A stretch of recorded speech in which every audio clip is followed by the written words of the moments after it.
Hello guys, तो आज हम पढ़ने जा रहे हैं एंशिएंट इंडिया की एक और यूनिवर्सिटी के बारे में जो कि है मिथिला यूनिवर्सिटी। हाँ जी, वही मिथिला जो कि माता सीता की नगरी के नाम से फेमस है। जैसा कि हम जानते हैं कि मिथिला जो नगरी है वो राजा जनक ने बनाई थी, राजा जनक ने फाउंड की थी, तो इसलिए उसे जनकपुरी भी कहा जाता था। ठीक है, और इसलिए माता सीता का नाम जानकी भी था।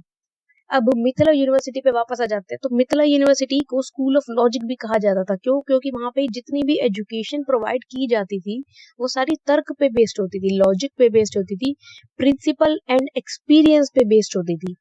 ठीक है, तो मिथिला यूनिवर्सिटी 12th सेंचुरी से लेके 15th सेंचुरी तक मेनली चली थी और ये हिंदू स्टडीज का सेंटर था। यहाँ पर सिर्फ और सिर्फ हिंदू स्टडीज पे फोकस किया जाता था। ठीक है, न्याय शास्त्र, अर्थशास्त्र यहाँ के मेन सब्जेक्ट्स हुआ करते थे और इन्हीं दो सब्जेक्ट्स के लिए मिथिला बहुत ज्यादा फेमस भी थी। अच्छा, अब मिथिला के बारे में कुछ और खास चीजें, जैसे कि यजुर्वेद सबसे पहले यही कंपोज हुआ था। हाँ जी, बिल्कुल सही, हमारा जो यजुर्वेद है वो मिथिला के स्कूल में ही कंपोज हुआ था। एंड ये जो थ्योरी होते हैं ना कर्म की, कर्मा विल हिट बैक, हाँ जी, कर्मा की थ्योरी सबसे पहले मिथिला में ही कंपोज की गई थी। मिथिला में ही बताया गया था, मिथिला स्कूल ऑफ लॉजिक में बताया गया था किस तरीके से इंसान के किए हुए कर्म उसके सामने जरूर आते हैं, किस तरह इंसान के किए हुए कर्म का फल उसे उसी के अकॉर्डिंग मिलता है। अच्छा करोगे तो अच्छा मिलेगा, बुरा करोगे तो बुरा मिलेगा, मिलेगा जरूर। तो ये theory Mithila school of logic में ही बनाई गई थी। नेक्स्ट चीज ये आती है कि मिथिला में कुछ चीजें प्रोहिबिटेड थी, रेस्ट्रिक्टेड थी, जैसे कि वहां पर रिटन नोट्स लेना बिल्कुल भी अलाउड नहीं था। आप कुछ भी चीज लिख करके अपने घर नहीं लेके जा सकते थे। क्यों? उसका एक कारण था, वो लोग मोनोपोली बनाना चाहते थे अपनी एजुकेशन पर, कि जिस तरह की एजुकेशन मिथिला में दी जाए वो कहीं और ना मिल सके, ये उसकी खास चीज थी। अब मिथिला के बारे में एक बहुत ही खास चीज जिसने कि मिथिला को इतना फेमस बनाया था, मिथिला के राजा जनक जो कि उस समय स्कूल में पढ़ाया करते थे, मीन्स जो से ऑब्वियस सी बात है उन्होंने फाउंड की थी मिथिला यूनिवर्सिटी, तो एक खास चीज वो पढ़ाया करते थे जो कि उन्हें कहाँ से मिली।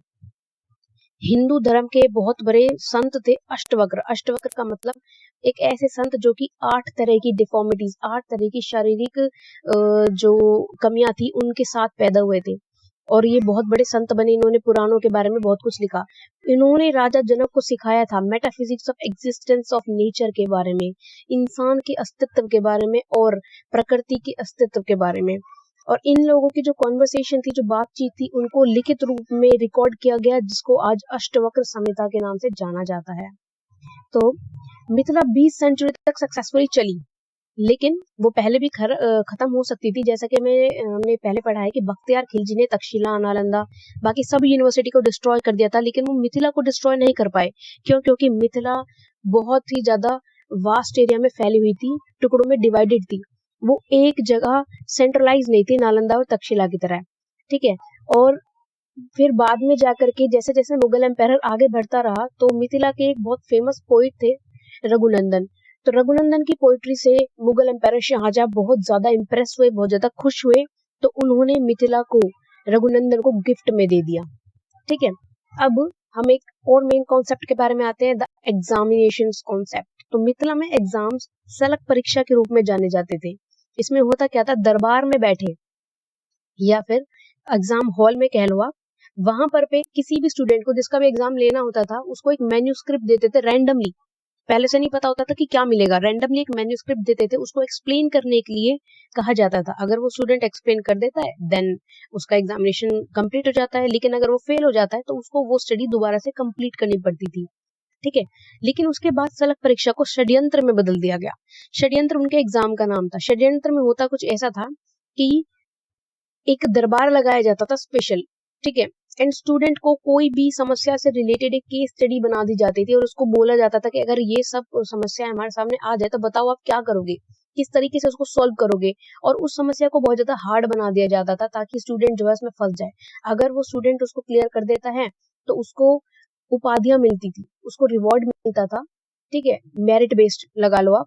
ठीक है, जैसे कि अगर उसकी नॉलेज बेस पे उपाध्याय, महाउपाध्याय एंड महोपाध्याय, इस तरह की 3 उपाधियां दी जाती थी, जिसमें महोपाध्याय सबसे बड़ा था, महाउपाध्याय मिडिल एंड उपाध्याय सबसे छोटा था। ठीक है, जैसा कि मैंने पहले आपको बताया था कि मिथिला में रिटन नोट्स लेना प्रोहिबिटेड था, वहां पे रिटन नोट्स नहीं लिए जा सकते थे। और एक और खास बात थी कि वहां पे जो भी कुछ चीज थी ना, जो भी कुछ सिखाया जाता था वो हमें याद करना पड़ता था, और एजुकेशन की भी वहाँ पर लिमिट थी। कोई भी स्टूडेंट 12 साल से ज़्यादा एजुकेशन नहीं ले सकता था।